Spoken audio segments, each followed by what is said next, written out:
আমরা এখনই সব থেকে আকর্ষণীয় একটা প্রজেক্ট আমরা দেখতে যাব। আকর্ষণীয় কিন্তু আমাদের মনে হচ্ছে, বাট দেখে কিন্তু মনে হচ্ছে এটা আকর্ষণীয়, কিন্তু ঠিক এরকম কনসেপ্টেরই একটা প্রজেক্ট গতবার মানে প্রথম পুরস্কার পেয়ে গেছে। তো এই প্রজেক্টটা দিচ্ছে মূলত এইট এইট সিভিলের। তো তোমার নাম আফতাহি?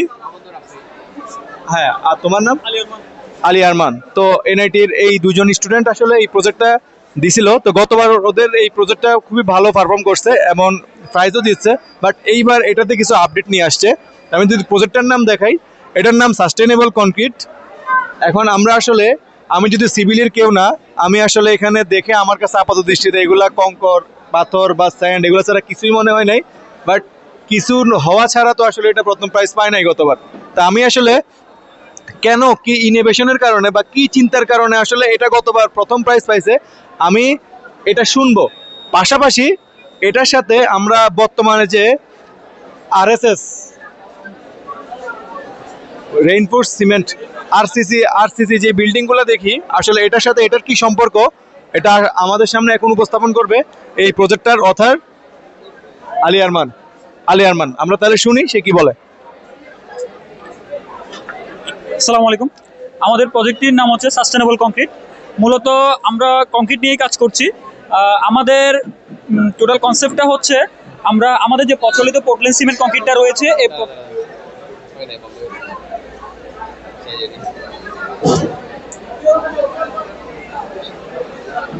আসসালামু আলাইকুম, আমি আলী আরমান।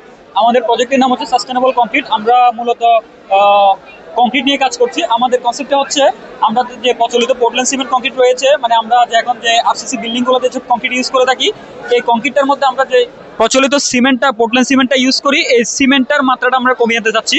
কমিয়ে আনার রিজনটা হচ্ছে, আমরা জানি আমাদের বিশ্বে প্রচুর পরিমাণে কার্বন নিঃসরণ হচ্ছে, যার কারণে অর্থাৎ গ্লোবাল ওয়ার্মিংটা বেড়ে যাচ্ছে, যাকে বৈশ্বিক উষ্ণায়ন বলে। হ্যাঁ, তো আমরা হয়তো এটা জানি না যে আমাদের বিশ্বে দ্বিতীয় সর্বাধিক ব্যবহৃত উপাদান হচ্ছে কিন্তু যে প্রচলিত সিমেন্ট কংক্রিট এটা।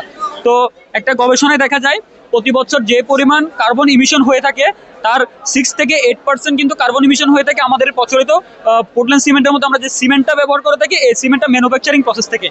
তো আমরা আরও একটা পরীক্ষা দেখা যায় যে এটা আমাদের সিভিল রিলেটেড।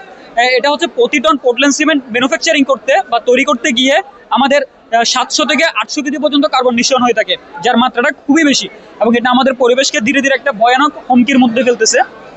তো আমরা চাচ্ছি এখন আমাদের যে প্রচলিত পোর্টল্যান্ড সিমেন্ট কংক্রিট আছে, এটা থেকে আমরা সিমেন্টের মাত্রাটাকে ধীরে ধীরে কমিয়ে আনতে, অর্থাৎ পোর্টল্যান্ড সিমেন্টটাকে কমিয়ে এনে আমরা একটা টেকসই এবং পরিবেশ বান্ধব কংক্রিট আনার চেষ্টা করছি। তো সেক্ষেত্রে আমরা এখন আমাদের একটা চার্ট রেডি করেছি। আমরা সিমেন্টের মাত্রাটা কমিয়ে আমরা 50 কেজির একটা মিক্স ডিজাইন করি, যেখানে আমরা প্রথম পার্ট 1-এ প্রথম স্যাম্পলটাতে আমরা 50% সিমেন্ট ইউজ করেছি। বাকি 50% আমরা এখানে আমাদের কিছু ওয়েস্ট মেটেরিয়াল আছে, যেমন রাইস হাক, যেটাকে আমরা ধানের খোসা বলি, তারপর হচ্ছে আমাদের গ্লাস পাউডার, তারপর আছে টাইলস পাউডার, এরকম মেটাকাউলিন, আরও কিছু ওয়েস্ট মেটেরিয়াল রয়েছে, যেগুলোকে আমরা কাজে লাগিয়ে একটা কংক্রিট আনার চেষ্টা করতেছি। আর একবার এখানে আমাদের তিনটা ক্ষারীয় অ্যাক্টিভেটর ইউজ করতেছি। একটা হচ্ছে ক্যালসিয়াম হাইড্রোক্সাইড, আর একটা হচ্ছে সিলিকা। এই দুটা করবে কি, এই দুটা হচ্ছে পানির সংস্পর্শে এসে বিক্রিয়ার মাধ্যমে আমাদের যে কংক্রিটটা, এটার আসল স্ট্রেংথটা দিবে।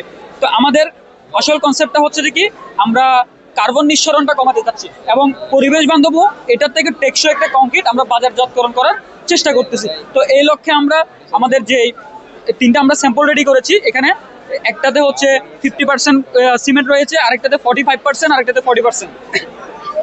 তো আমরা এই যে আমাদের এক্সপেরিমেন্টগুলো করে দেখতে পাই। হ্যাঁ, স্যাম্পলগুলো দেখতে পাচ্ছি না, এখানে আমাদের তিনটা স্যাম্পল দেখা যাচ্ছে।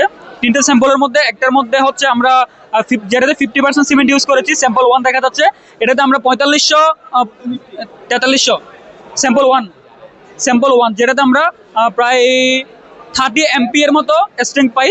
তো এটা হচ্ছে আমরা যে প্রচলিত সিমেন্ট কংক্রিটটা ইউজ করি, এটা থেকে আমরা সচরাচর 20 থেকে 25 এমপিএ পর্যন্ত স্ট্রেংথ পেয়ে থাকি। তাহলে দেখা যাচ্ছে কি, আমাদের প্রচলিত সিমেন্ট কংক্রিটটা থেকে আমরা এই যে কিছু ওয়েস্ট মেটেরিয়াল ও ক্ষারীয় অ্যাক্টিভিটি ইউজ করে আরও বেশি শক্তি গেইন করতে পারতেছি। এবং এটার আরও বেটার কিছু সুবিধা রয়েছে, যেটা হচ্ছে আমরা সচরাচর সমুদ্র উপকূলীয় অঞ্চলে যেসব আরসিসি কাজ করে থাকি, স্ট্রাকচার করে থাকি, কিছুদিন পরে দেখা যায় ওগুলা ক্র্যাক আসে যায়। ক্র্যাক আসার মেন রিজনটা হচ্ছে, ওখানে সমুদ্রের মাটিতে থাকা, সমুদ্রের উপকূলীয় অঞ্চলের মাটিতে বা পানিতে থাকা ক্লোরিন আয়ন কংক্রিটের ভেতরে প্রবেশ করে, যে কংক্রিটের ভিতরে যে আমরা স্টিলটা ইউজ করে থাকি, এই স্টিলের উপরে যে পেসিভ অক্সাইড লেয়ারটা থাকে এটাকে নষ্ট করে দেয়। তো ধীরে ধীরে কংক্রিটটা দুর্বল হয়ে যায় এবং একটা সময় গিয়ে ক্র্যাক আসে। তো আমাদের এই কংক্রিটটার মধ্যে আমরা যে দুটো কেমিক্যাল ইউজ করতেছি, ক্যালসিয়াম অক্সাইড ও সিলিকা, এই দুটো পানির সংস্পর্শে আসি, এমন একটা বিক্রিয়া করবে যার কারণে সিমেন্টের উপরে একটা দৃঢ় একটা লেয়ার তৈরি হবে, যার কারণে কোনো ক্ষতিকর উপাদান এই কংক্রিটের মধ্যে প্রবেশ করতে পারবে না। তো এটা হচ্ছে আমাদের মেন রিজন। আমরা ওয়েস্টগুলোকে কাজে লাগিয়ে বর্তমানে যে প্রচলিত পোর্টল্যান্ড সিমেন্টটা রয়েছে এটার থেকে পরিবেশ বান্ধব টেকসই একটা কংক্রিট আনার চেষ্টা করতেছি। ধন্যবাদ সবাই।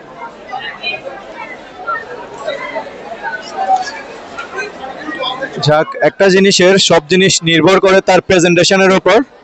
তো ওদের এই প্রজেক্টটা আমি সিভিলের কেউ না বিধায় আমি হয়তো বুঝতেছি না, বাট এটা গতবার খুবই ভালো পারফর্ম করছে।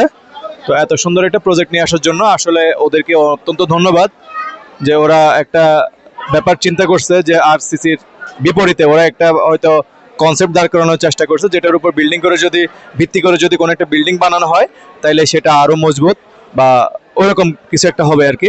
আমি ধন্যবাদ জানাচ্ছি ওদের এত সুন্দর একটা প্রজেক্ট প্রেজেন্টেশন করার জন্য।